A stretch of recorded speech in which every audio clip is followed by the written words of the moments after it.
வணக்கம் நண்பர்களே, பெரியோர்களே, சகோதரிகளே, சகோதரர்களே, எதிர்கால இளைஞர்களே, அனைவருக்கும் வணக்கம். இந்த நன்னாளில், இந்த பொன்னாளில் இறைவனர்களால் எல்லோரும் நன்றாக இருப்போம். இன்று நட்சத்திரத்தின் ஆற்றல்கள் என்ன செய்யும் என்பதை பற்றி ஜோதிட விதிகளில் இது மிகவும் முக்கியமானது. அந்த முப்பரிமாண செயல் எப்படி செயல்படுகிறது என்பதை பற்றி பார்ப்போம். இப்பொழுது நட்சத்திரம் பாவம், இது 4ஆம் பாவம், 5ஆம் பாவம், 6ஆம் பாவம். இதை சரம், ஸ்திரம், உபயம் என்று கூறுவார்கள். சரம் என்பது செயல்படுத்திக் கொண்டே இருப்பது, ஸ்திரம் என்பது நிலையானது, உபயம் என்பது இந்த இரண்டுக்கும் பொதுவானது. எப்படி நடக்கும் நடக்காது என்று கூறுவது. இப்போது நாம் ஒரு ஜாதகத்தில் 12 ராசி கட்டத்தில் 12 பாவங்கள், 12 புத்திநாதர்கள் இருக்கின்றார்கள்.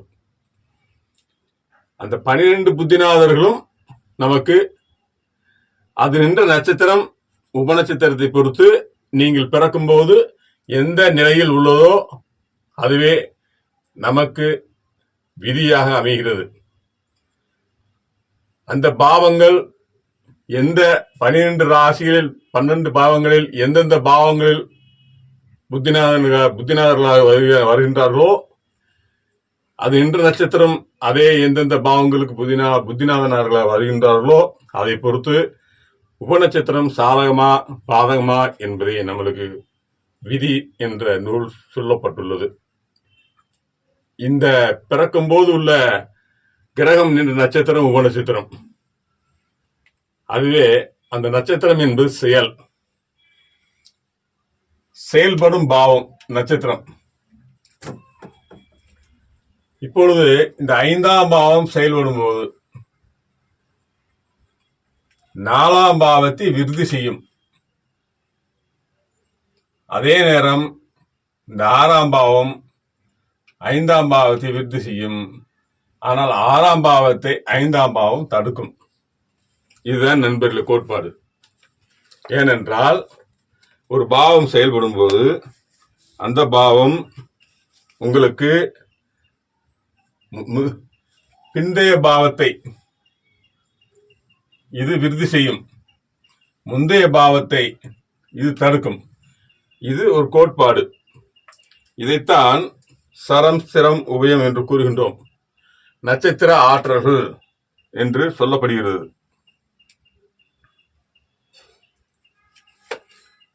அதாவது இந்த 5ஆம் பாவத்தின் ஆற்றல்கள் செயல்படும் போது 4ஆம் பாவத்தை விருத்தி செய்து கொண்டிருக்கும். இது விதி. நீங்கள் எந்த 12 பாவ காரியங்களில் எந்த காரியங்களில் ஈடுபடுகின்றீர்களோ அந்த பாவ ரீதியான செயல்கள் நடைபெறும் போது அதற்கு பிந்தைய பாவத்தை விருத்தி செய்யும். அதற்கு பிந்தைய பாவமான 6ஆம் பாவத்தை தடுக்கும் என்பதுதான் ஜோதிட சாஸ்திரத்தில் முதல் விதி. இதை நன்றாக தெரிந்து வைத்திருக்க வேண்டும். உதாரணமாக 5ஆம் பாவம் என்பது கலைகள், ஆழ்ந்த அறிவு, ஜோதிடம் என்று வைத்துக் கொள்வோம். இந்த ஜோதிடம் என்ற ஒரு தொழிலை செய்யும் போது இந்த 5ஆம் பாவம் செயல்படுகிறது. நமக்கு அந்த 5ஆம் பாவத்தை நாம் இயக்கும் போது 4ஆம் பாவத்தை அதை விருத்தி செய்து கொண்டே இருக்கும். இதுதான் ஜோதிட விதி. இதைத்தான் குருநாதர் அவர்கள் பிந்தைய பாவத்தை இது விருத்தி செய்யும். இது விருத்தி செய்து கொண்டிருக்கும் வேளையில் இந்த 6ஆம் பாவத்தை தடுக்கும், செயல்படாமல் செய்துவிடும் என்று கூறுவார். ஆதலால் இப்போது நாம் தெரிந்து கொள்ள வேண்டியது, இப்பொழுது 6ஆம் பாவம், 7ஆம் பாவம், 8ஆம் பாவம், இது நட்சத்திரம். 7, 9, 11 நட்சத்திரம் நண்பர்களே. இந்த 6ஆம் பாவம் நின்ற நட்சத்திரம் 7, 8ஆம் பாவம் நின்ற நட்சத்திரம் 9, 10ஆம் பாவம் நின்ற நட்சத்திரம் 11. இது 8, 10, 11 என்பது உபநட்சத்திரம் என்று வைத்துக் கொள்வோம். இந்த 7ஆம் பாவம் என்று நீங்கள் ஒருவரை சந்திக்கும் போது, ஒருவரோடு சேர்ந்து இருக்கும்போது, பேசும்போது, பழகும்போது, அவரோடு செல்லும் போது 7ஆம் பாவம் வேலை செய்யும்.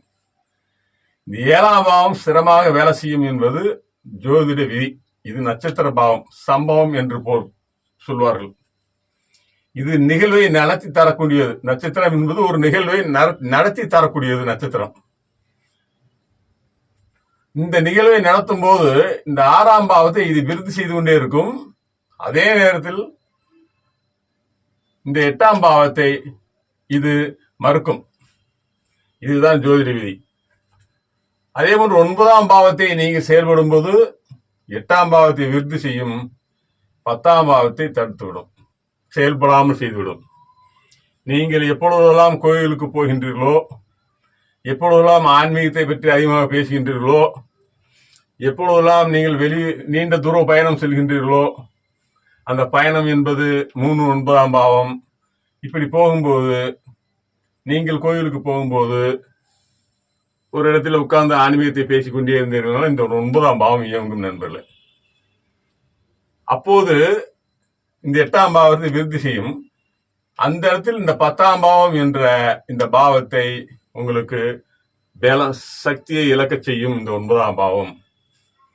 இவர் கோயிலுக்கு போய்கொண்டே இருந்தால் 10ஆம் பாவம் இவர் தொழிலை கவனிக்க முடியாது. நன்றாக கவனிங்கள். ஆனால் இவர் கோயிலுக்கு போய்கொண்டே இருந்தால் 8ஆம் பாவம் ஆயுள், அவருக்கு கடவுள் நல்ல ஆயுளை கொடுப்பார், மன அமைதி கிடைக்கும். மீண்டும் சொல்கின்றேன், இவர் 9ஆம் பாவம் என்பது அவர் கோயிலுக்கு செல்வது, ஆன்மீக ஸ்தலங்கள். இந்த 9ஆம் பாவத்தை இயக்கும் போது அவர் எவ்வாறு தொழிலை செய்ய முடியும்? 10ஆம் பாவத்தை தடுத்துவிடும். இந்த 8ஆம் பாவம் ஆயுளை இந்த 9ஆம் பாவம் விருத்தி செய்யும் போது இறைவன் மன அமைதியோடு அவர் கோயிலுக்கு சென்று வருவதால் மனம் அமைதி அடைகிறது, அவரோட உடல் ஆரோக்கியமா இருக்கிறது, ஆதலால் அவர் ஆயுளும் நீடிக்கிறது. இதே போன்றுதான் எல்லா செயல்களும். நாம் செய்யக்கூடிய வாழ்க்கையில் எந்த செயலை நாம் செய்கின்றோமோ அதற்கு பிந்தைய பாவத்தை வளர்ச்சியடை செய்யும், முந்தைய பாவத்தை தடுக்கும். அந்த ஆற்றல்கள் இந்த நட்சத்திரத்திற்கு உண்டு நண்பர்களே. இப்போது 11ஆம் பாவத்தை இயக்குகின்றோம். 11ஆம் பாவம் என்பது என்டர்மெண்ட், நண்பர்களோடு நாம் சுற்றுலா செல்வது, நண்பர்களோடு விளையாடுவது, அதே போன்று ஒரு சபைகளுக்கு போய் அமர்ந்து பேசுவது, சங்கங்களில் தலைவராக இருந்து அந்த சங்க கூட்டங்களை நடத்தி கொடுப்பது, இது போன்ற விஷயங்களை இந்த 11ஆம் பாவம் செய்யும். இதில் அக்னியத்திற்கு நன்மையான பாவம். இப்பொழுது இதை இவர் செய்யும் போது இந்த 10ஆம் பாவத்தை விருத்தி செய்யும். அதே நேரத்தில் இந்த 12ஆம் பாவத்தை தடுக்கும். இது லக்னத்துக்கு தீமையான பாவம். இப்படி ஒவ்வொரு பாவமும் நாம் எந்த பாவத்தை செயல்படுத்துகின்றோமோ அந்த பாவ ரீதியான செயல் நடக்கும்போது அதன் பிந்தைய பாவத்தை விருத்தி செய்யும். இந்த பாவங்களை இது விருத்தி செய்யும். அதே அதற்கு முந்தைய பாவத்தை இந்த பாவங்கள் செயல்படாமல் செய்துவிடும் என்பது ஜோதிட விதி.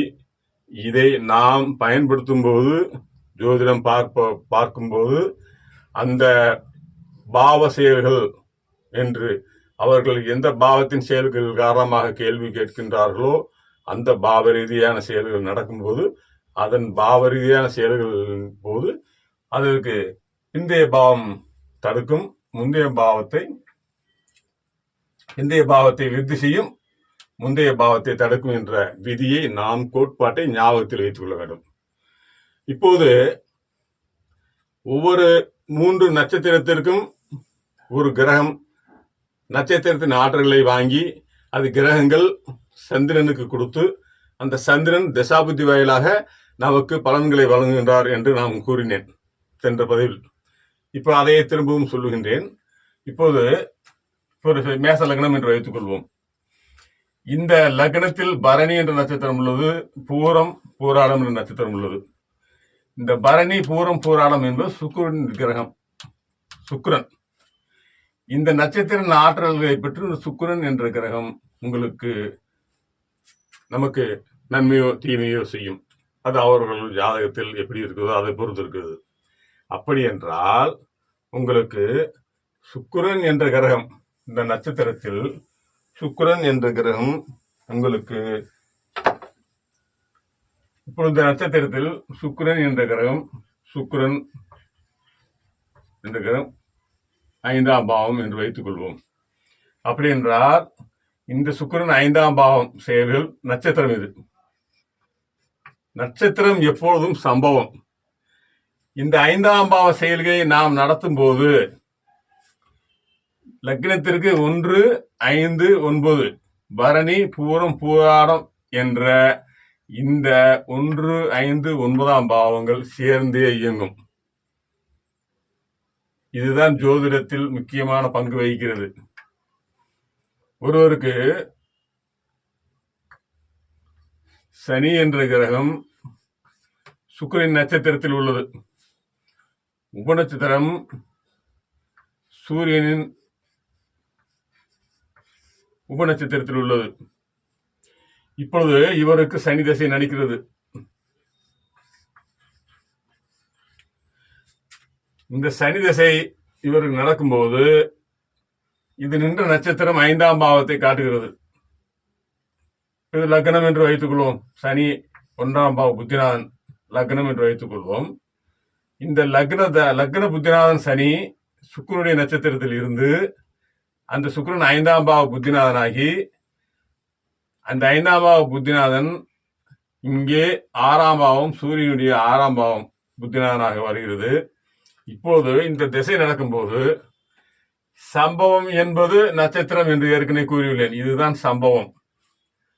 லக்னத்திற்கு இந்த 5ஆம் பாவ செயலை செய்ய போகிறார் என்பதை இந்த இடத்தில் நமக்கு உணர்த்துகிறது நண்பர்களே. அப்படி என்றால் இந்த ஜாதகர் லக்னம் என்பது சுய சிந்தனை, செயல்திறன், ஆயுள், ஆரோக்கியம் எல்லாம் லக்ன பாவம் என்று ஏற்கனவே கூறியிருக்கின்றேன். அப்படி என்றால் இந்த பாவம் இந்த 5ஆம் பாவத்தோடு நட்சத்திரத்தில் இருப்பதால் அது சுப விளைவாகிறது. அவருக்கு இந்த ஜாதகருக்கு லக்னம் ஆயுள் ஆரோக்கியத்தை தருகிறது என்பதை இதில் மூலம் காட்டுகிறது. ஏனென்றால் நோய் என்ற 6ஆம் பாவத்துக்கு 12ஆம் பாவம் அல்லவா. ஆதலால் இந்த நட்சத்திரம் என்ற சம்பவம் செயல்படுகிறது. இதற்கு இந்த சூரியன் சாதகமாக செயல்படுகிறாரா பாதகமாக செயல்படுகிறார் என்பது உபநட்சத்திரம். இந்த உபநட்சத்திரம் 6ஆம் பாவ புதினாக இருக்கிறது என்றால் இந்த 5ஆம் பாவத்தை இது விருத்தி செய்கிறது. ஆக இந்த 6ஆம் பாவம் செயல்படாது. இப்பொழுது இந்த 5ஆம் பாவம் இந்த லக்னத்துக்கு நன்றாக பலமாக வேலை செய்யும். அப்படி என்றால் சுக்கிரன் என்பவன் கலைக்கு காரகர். சுக்கிரன் காமத்திற்கு காரகன். ஆனால் இந்த லக்னம் என்பவர் மிகவும் சுகவாசியாகவும் இன்பங்களை அனுபவிக்கக்கூடியவராகவும் இந்த 5 என்ற கலைகள் ஜோதிடம் 64 கலைகள் என்போம், சமையல் கலை, இப்படி 64 கலைகளையும் சுக்கிரனே ஏற்று நடத்துகிறார். அந்த கலை என்ற 5ஆம் பாவத்தில் 5ஆம் பாவ விஷயங்கள் சினிமா துறையில் இவர் நன்றாக செயல்படுவார். இவர் சந்தோஷமான மனிதர் என்று எடுத்துக்கொள்ளலாம். இதைத்தான் நட்சத்திரம் என்றாலே சம்பவம் செயல்படுத்தி தருவது. இது சனி திசை சுக்கிரன் நட்சத்திரத்தில் உள்ளது, சூரியன் உபநட்சத்திரத்தில் உள்ளது. இப்பொழுது இந்த ஜாதகருக்கு இதுதான் லக்ன விதி. லக்னம் விதி கொடுப்பினை என்று கூறுவோம். அதாவது இதே போன்று 12 பாவங்களுக்கும் உங்களுக்கு லக்ன குறிப்பினை உள்ளது. இப்ப 2வது பாவம் என்ன செய்கிறது, 3வது பாவம் என்ன செய்கிறது என்று பார்க்கும்போது 6ஆம் பாவம் ஒரு நட்சத்திரத்தில் ஒரு உப நட்சத்திரம் இருக்கும் அல்லவா. அப்பொழுது 6ஆம் பாவம் என்பது உங்களுக்கு சர்வீஸ், நீங்க பார்க்கும் வேலை.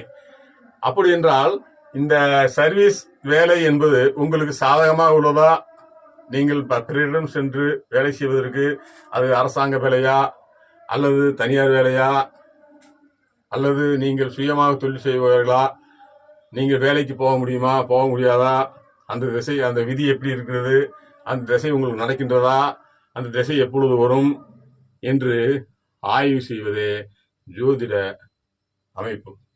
அந்த ஆய்வின் மூலம் உங்களுக்கு ஜோதிடர் பதில் சொல்வார், உங்களுக்கு இவ்வாறு உள்ளது என்று. இதைத்தான் நட்சத்திரம் என்பது சம்பவம் என்ற விஷயத்தை அது பிந்தைய பாவத்தை தடுக்கும், முந்தைய பாவத்தை பிந்தைய பாவத்தை வளர்க்கும், முந்தைய பாவத்தை தடுக்கும் என்ற விதி கோட்பாட்டினை நீங்கள் தெரிந்து கொள்ள வேண்டும் என்பதற்காகவே இதை உங்களுக்கு சொல்கின்றேன். இதைத்தான் முப்பரிமாண செயல் என்றும் சாரம் திறம் உபயம் என்றும் இதை எடுத்துக்காட்டி குருநாதர் சொல்லிக் கொடுத்திருக்கிறார் நமக்கு. இந்த முப்பரிமாண செயல் என்றால் என்ன என்பதை மட்டும் இந்த பதிவில் பார்ப்போம். அடுத்த பதிவில் நாம் ஜோதிட விதிகள் என்ன என்பதை பற்றி பார்ப்போம். வணக்கம் நண்பர்களே, எல்லோரும் சப்ஸ்கிரைப் செய்யுங்கள். எங்களுக்கு ஊக்கமளிப்பதால் எங்களை மேலும் மேலும் வீடியோ போல ஆவலை தூண்டும் நண்பர்களே. நன்றி, வணக்கம்.